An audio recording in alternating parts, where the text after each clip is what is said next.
Hello दोस्तों, मेरे channel सुख समृद्धि उपाय में आप सभी का हार्दिक स्वागत है। हिंदू धर्म में हर एक पौधे का अपना महत्व होता है। ऐसा माना जाता है कि कुछ पौधों में साक्षात ईश्वर का वास होता है। ऐसे पौधों में सबसे प्रमुख होते हैं तुलसी का, नीम का और पीपल बरगद का पौधा। इन सभी पौधों में भगवान का वास होता है और इन पौधों की पूजा भी की जाती है। इसके अलावा एक और पौधा है आक का पौधा। यह पौधा वास्तव में अन्य पौधों की तरह ही पूजा जाता है।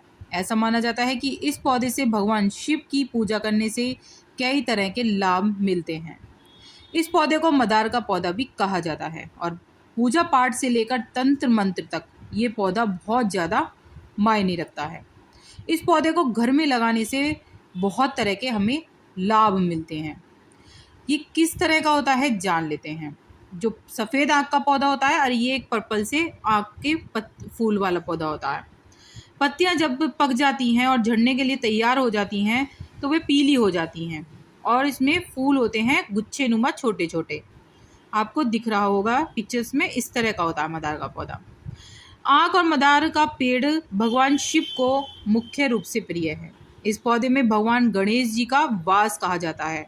यह पौधा श्वेत और श्याम दोनों तरह का होता है।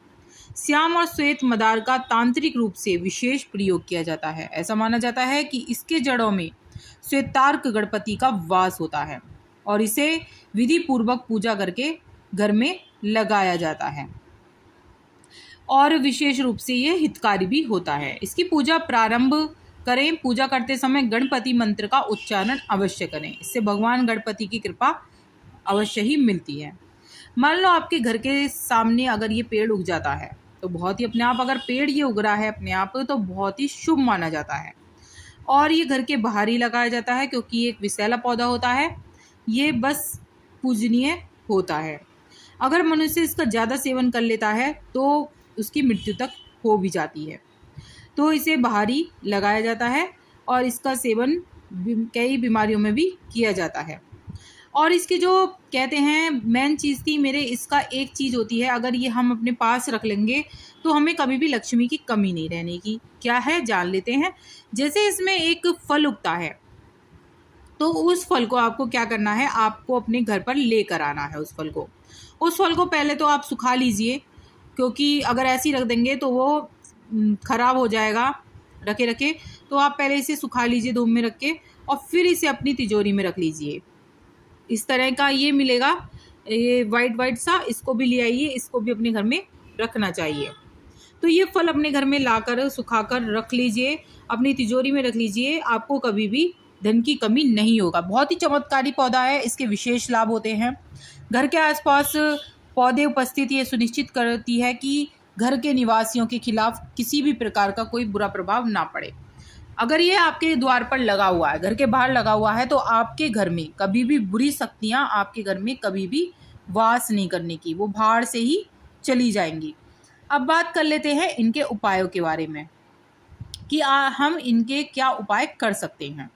जिसके पास पैसा नहीं टिकता वह हमेशा रुपए की तंगी बनी रहती है। इससे बचने के लिए अपने घर के मुख्य दरवाजे पर आँख की जड़ को काले कपड़े में लपेटकर लटका देना चाहिए। ऐसा करने से घर में नकारात्मक शक्तियाँ नहीं आएंगी, साथ ही घर में सुख समृद्धि भी बनी रहेगी।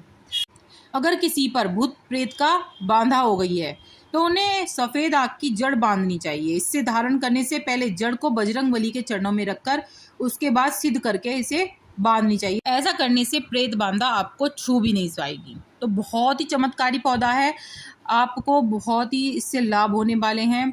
अगर आपके बच्चे को बार बार नज़र लग जाती है तो इससे छुटकारा पाने के लिए सफ़ेद आग की जड़ को गणपति जी के मंत्र ओम गण गणपते नमः से 108 बार जाप करते हुए अभिमंत्रित करके बच्चे को गले में पहनाना चाहिए। इससे नज़र दोष से बचाव होता है।